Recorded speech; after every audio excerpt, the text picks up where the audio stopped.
Hey guys, what's up? This is Mel, and I'm here to talk about 2 episodes of Orphan Black. That is episode 407, titled The Antisocialism of Sex, which premiered Thursday, May 26, 2016 on BBC America and Space, as well as episode 408, titled The Redesign of Natural Objects, which premiered Thursday, June 2nd, 2016, again on BBC America and Space. So sorry for the delay, guys, but I figured I might as well combine these two. So in that case, let's go with a 15-minute clock, and let's begin. So, something new that we learned in these 2 episodes. First off, with episode 407, we have Sarah looking to the party scene as she grieves over the loss of Kendall Malone, as she believes it was her fault.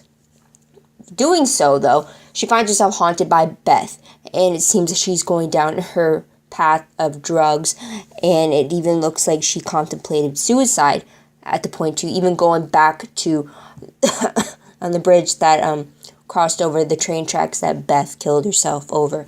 So there was that, which was pretty surprising. With Cosima, though, we see her reeling with the death of Kendall Malone, since she was stuck witnessing that because of Evie Cho, as well as the news that Delphine is also dead. She's so grief-stricken over this, hold on, to the point that she even contemplates inserting Sarah's implant bot into her own cheek and kind of use it to fix her own problem. And basically she thinks of it as, well, she has nothing to lose type thing if it goes down south. So she's really reeling from that. Thankfully, she doesn't go through with it, thanks to Felix and his news about Delphine. So I'll talk about when I get back to Felix, though. But moving on also with Allison, though. Allison is reeling from the death of Kendall Malone in her own way by focusing mainly on her daughter Gemma's birthday sleepover party, which is soccer-themed. And unfortunately for her, it gets disrupted in a very unusual way, to say the least. And that is because the cops intrude and arrest Donnie for drug trafficking in the middle of Gemma's sleepover. I mean, can that be traumatizing enough as is? I'm just saying. So we don't see Helena at all in this episode, but we do see Rachel. And she also learns about Kendall Malone's death through Susan Duncan. And she learns that Evie Cho is dismantling Project Lita. And also, she is seeing a swan everywhere. She believes that it might be a glitch in her new Neolution eye. But it's definitely... At first, I thought there was an actual swan got into the house, but then when it actually glitched like a computer program, then it got kind of weird. So there's that. But we got to see MK again in this episode, very briefly, and it's through her hack into Kira's laptop in order to make contact with Sarah. And she appears with the sheep mask, though. So there is that. Now, moving on to Felix, like I mentioned, when he finds out about Sarah taking off, he rushes to go find her for Kira. And he manages to find Sarah before she goes through with her idea of committing suicide like Beth had done. Also, in the middle of trying to find Sarah, he manages to tell Cosima just in time before she inserted the bot in her own mouth. He tells her that Crystal witnessed someone taking Delphine after she was shot, but Delphine was still alive. So there's still hope that she is alive. So thankfully, he brought that up because the way Crystal left it off in the previous episode, it made it sound like she saw her being killed. Like, you know what I mean? So, moving on to Mrs. S, she's really grieving over her mother's death. She initially blames Sarah for this, and she even contemplates killing the guy who did it, which is Detective Mark Duco. And speaking of him, we see him get beat up thanks to Detective Art Bell, who finds out that he's the one who killed Kendall Malone, and he's the one who caused so much problems for Beth before she committed suicide. So there's that. Also, we see Kira again in this episode showing her worries for her mom, and somehow she can tell that she's following down Beth's path. No clue how, no clue if it's because of that connection she seems to have with the clones, but I was under the impression that Kira never really knew what kind of a dark path Beth went down, but for some reason she does know that Sarah seems to be following it at this moment. So that was kind of interesting. We also see Ira again. He's back on that island after his little overdose stint in the previous episode. So he's back taking care of Rachel, returning to his duties on the island. And what was interesting is the fact that he actually calls Susan Mom, even though they are technically lovers as well. So I find that pretty odd. But there is that for episode 407. Now moving on to 408. In this episode, there actually are two storylines that I picked up. First one was the scientific breakthrough that happened, and the second one was Donnie's safety from Detective Duco while he's inside prison for the weekend. So, moving on to the characters with Sarah, she focuses in this episode by helping Allison protect Donnie in prison by capturing Detective Duco and getting him to call off the hit squad sent on Donnie in the prison. So there's that. Also, Sarah helps Cosima with her plan to recreate the original genome by giving her a few of her eggs, since Sarah's the only one who has successfully reproduced. So with Cosima though, moving to her, she came up with the idea of fertilizing a Lita egg, courtesy of Sarah, with a castor sperm to recreate the original genome. I'm guessing courtesy of Ira, unless there is a castor clone out there like Sarah who is completely quote-unquote healthy, as opposed to the other castor clones who have shown neurological problems, or glitches I should say. So that was the breakthrough for them.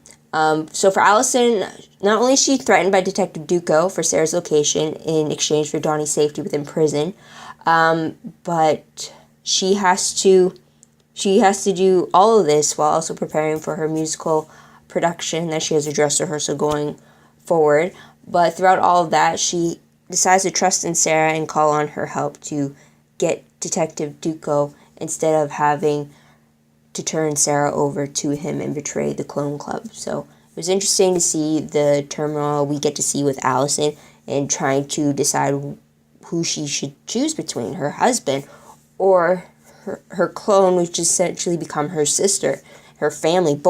She has to protect either. They're both considered family for her, but she's tied between the two. So I'm really glad that she confided in Sarah and got her help instead of turning against her. So there's that.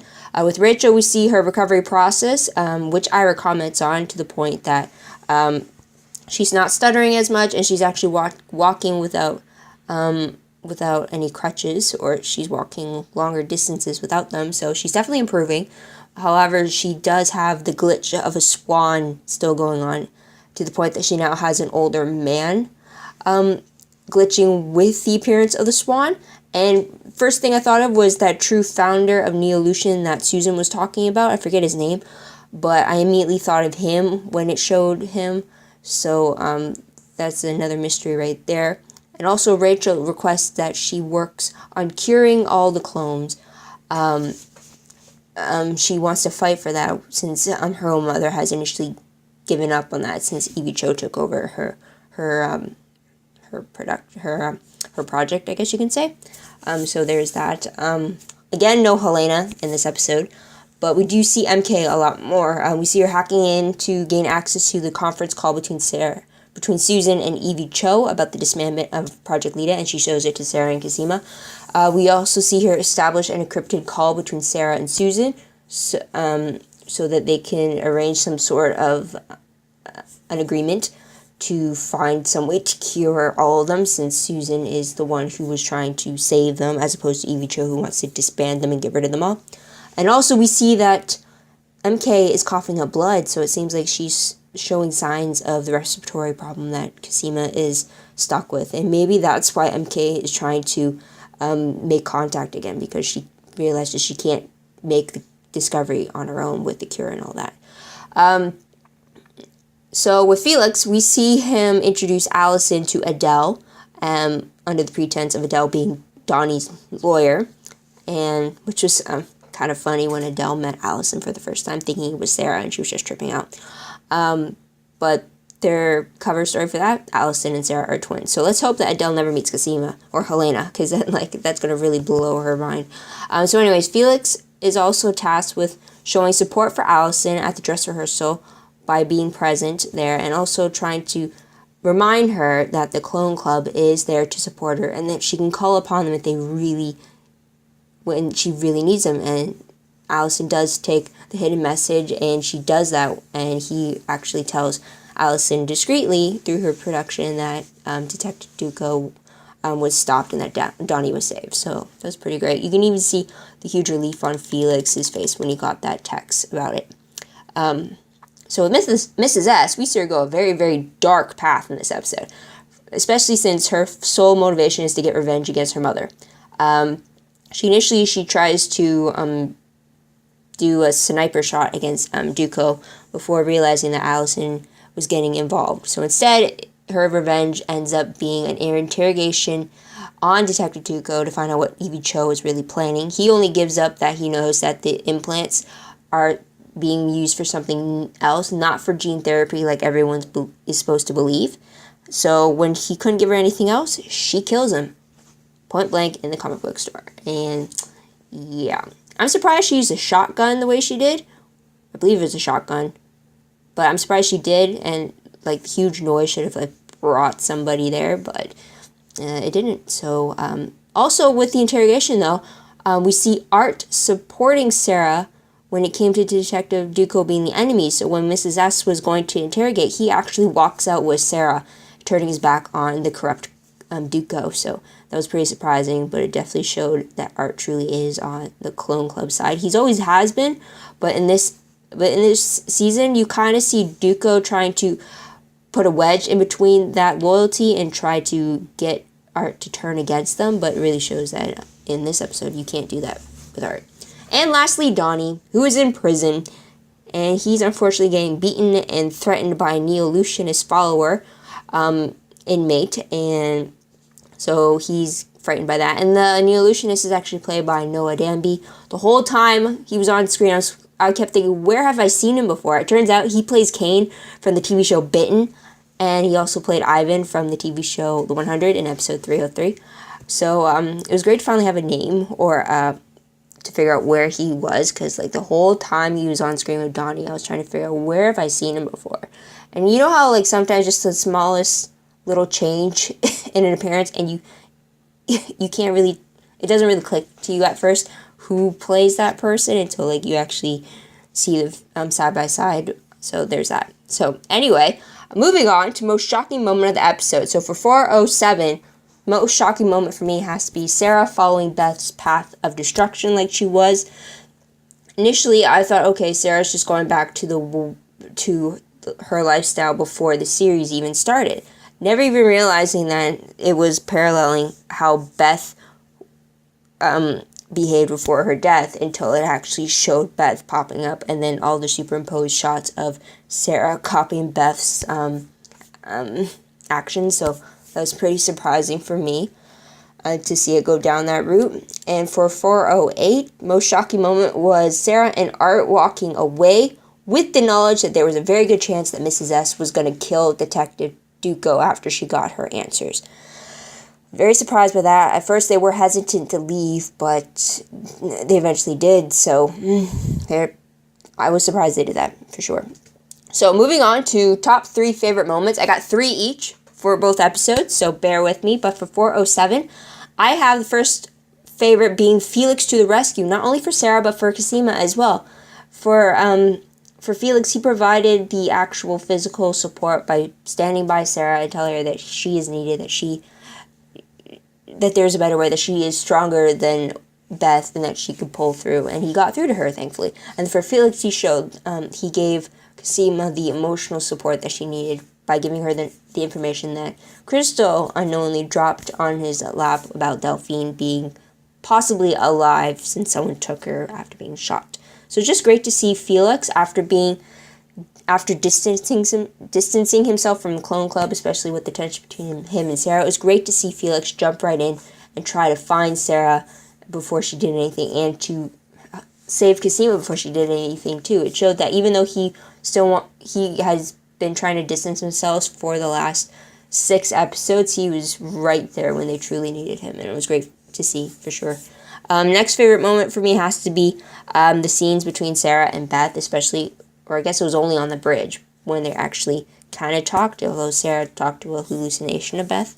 So it's just great to see the two interacting, or see how Sarah perceives Beth and how, or what Beth would say to try to get Sarah out of that situation, or to get her to see that this isn't the way, or this isn't how things were meant to go. But I really like seeing those two together, since essentially they haven't actually talked to each other in the present day, considering the only time they actually met was on that platform in the pilot. So it was great to see that. Another favorite was the fact that Art beat up Detective Duco, and in the police station, in fact. So it really it was great to see Art not hold back in showing how much he really did not like Detective Duco and what he was doing to him or to the members of Clone Club, especially what he speculated he was doing to Beth as well. So it was really like that Art's show of violence, although he shouldn't have taken that road, as it seemed to have provoked Duco even more. It was great to see that Art was willing to cross that line, because it showed how much he cared for the members of Clone Club. So that's why I liked him. Now for 408. First favorite moment for 408 has to be the massive clone conference call that we get. We get one between MK, Sarah, and Cosima. We get one between Sarah, Susan, Cosima, and Rachel. And then we get one with Cosima, Rachel, Susan, Ira, and Scott. I really like those three conference calls. It's really great to see not only all those characters together in that type of setting, but also to see as many clones as we did in that scene was just pretty awesome. So I hope we see more of that. Also, another favorite moment for me was Allison being able to lead Detective Duco into a trap by getting him to follow Sarah, and initially having it turn out to be a trap. I was so worried that Allison was going to betray Sarah in order to save Donnie, which is completely understandable, of course, since Donnie has been her husband for so long, and Sarah has only been her sister for like a few months. So I would understand why she would betray her. I was just so afraid that she would do it. And then when Sarah actually showed up at the comic book store and Duco saw her, I was like, oh crap, she did betray them. But I was really relieved when it turned out to be a trap, and that Allison was in on it. So it was just fantastic. Well done. And the last favorite moment for the episode for me has to be Rachel and Ira. Especially between the scene with them when they were dealing with her recovery, and he comments on the fact that she's progressing very nicely. Her speech is improved. Her mobility has definitely improved as well. But what I really liked was Rachel telling Ira that they are siblings and that they needed to stick together to find a cure for each other. And it was really, and he even talked about, or I think he even brought up the fact that she was so passionate about that. It was just really fantastic to see that Rachel wants to be a team player now. She might be looking out for herself, but she wants to also help someone else. Hopefully, I get that right. I'm going to think of it like that. I want to think of Rachel as a team player now instead of a solo act. So there is that.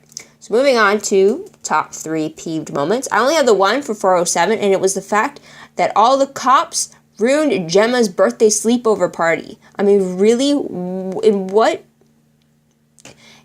universe is it all right for a cop or a whole bunch of them to raid a child's sleepover?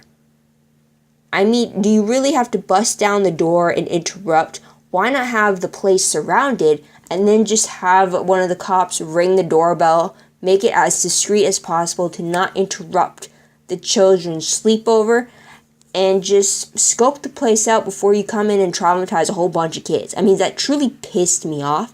And I understand how storming in a place, you'd want to catch them off guard and lower the risk of them running off. But, like, if you have the place surrounded and all the exits blocked off, there's less of a chance of them escaping to begin with. So it's like that whole takedown could have been done so much better without traumatizing the kids and the way that it did. So there's just that. Now for 408, the only peeve I have was the fact that Allison was threatened by Detective Duco in the first place. Just a low blow for him to go there. But yeah, I'm glad that she managed to stay strong. She managed to go to Sarah and get help that she needed, and she got the backup that she deserved. So that was just great to have that. So it's great to see that negative turn into a positive. So moving on, what moment I remember most when I look back on these 2 episodes? 407 will definitely be a reminder of Sarah's downward spiral. The fact that she was following in Beth's footsteps the way she was.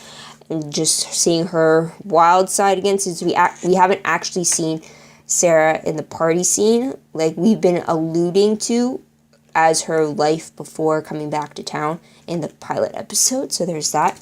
Now, for 408, the definite reminder will be the fact that Donnie's in prison, the fact that Detective Ducto was threatening him, and then just seeing everybody rally against him to save Donnie, and then Ducto dying by the hands of Mrs. S. So there's definitely a big packed episode for that one as well. So moving on to random questions. I don't have any for 407, but I do have some for 408.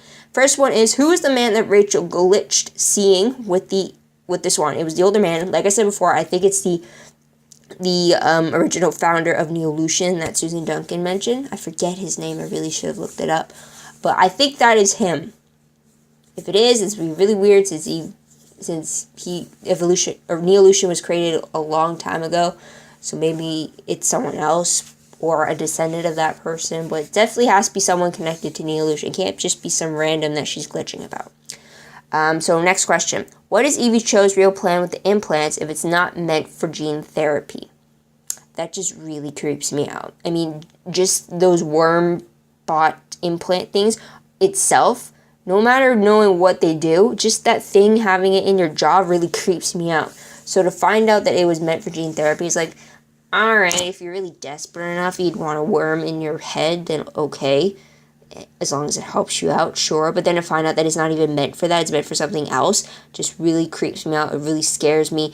And the fact that it has this kill switch, technically, if you try to remove it, it's definitely scary. And it really has me worrying what Evie Cho's master plan really is. Because, yeah, she's definitely giving me a very creepy vibe, for sure. Last question. Will it be possible to use castor sperm when they're...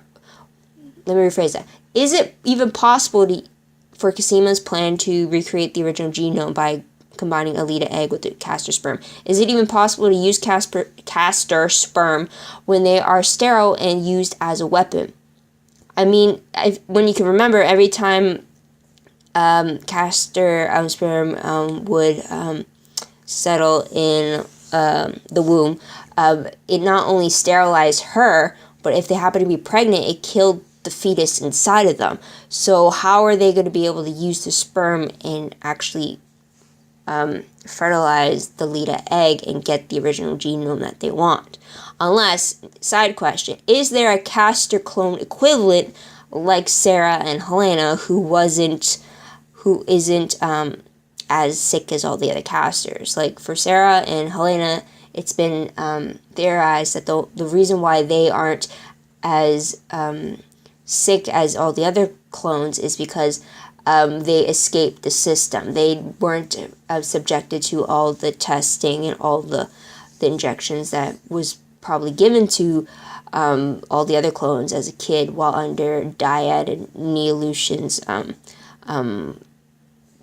protection or watchful eye. So is it possible that there is a castor clone equivalent to Sarah and Helena who was out of the system and not given the same tests as the other castor clones we saw in season 3? Does Ira fix that? I don't believe he counts since he is also glitching in his head with the neurological glitches that his own caster brothers experience. So I'm wondering if that's their loophole around the whole bioweapon thing that the casters had going on. So there's that. If you have any answers for any of those questions, feel free to leave a comment down below for the answer, or if you know of where I can find them, just leave a link down below as well. I'd love to read about it. So last thing, predictions. So I already had predictions for 408. No point, since I've already seen it and I'm already talking about 408. So let's talk about predictions for episode 409. Now, based off the promo for that episode, we see Donnie being released from prison, only be threatened in his own home. Crazy. Yikes. Also, we see Helena return, more pregnant, and she returns to Felix's place, only for Adele to see her Oops, there I go, wishing that Adele doesn't see any more of the clones. But also we see Cosima working with Susan on the island. We also see Sarah and Felix meeting with Rachel and Ira back in the city. And it looks like Trina, that formerly pregnant neo-illusionist that Beth met at the club, she returns with fears about what Brightborn is really about. So that shows a lot of stuff happening. Can't wait to see it, as it's actually airing in 45 minutes for me at this moment of recording. So there is that. But based off the sneak peek I saw from the after show After the Black, provided by Space, Sarah gets a call from Helena, who has built her own tent in the snowy woods, as if it looks like it's a very suitable tent too. So she could definitely survive out in the woods, as Helena should, as we've come to know her as. There's a timer, almost done, but it looks like Sarah tells Helena to keep the baby safe, and Helena has a picture of Sarah and Kira, and while this is all happening, Sarah is outside a crime scene where Trina walks out of. So, interesting to see how all that happens. But overall predictions, since there's only 409 and then the finale left before we have to wait for any more episodes. But we're going to find out, hopefully we'll find out what Evie Cho's true plan for the implant bots are for. Hopefully we'll see that. Hopefully we get some kind of breakthrough in finding a cure for the clones, whether it's for Castor, whether it's for Lita. Also, hope we find more news about Delphine's situation, whether she's alive and being held captive somewhere, or if she died during transport or something. We gotta find out about Delphine. It's been so long. So, we need closure on that part. Also, we haven't seen Shay at all, so we gotta know what happened to her or where she went, even though she may not be in a relationship with Cosima anymore, but we definitely need something brought up about her and her whereabouts. Same as Cal, too. He's been away. We haven't seen him at all this season, so we need something from there as well.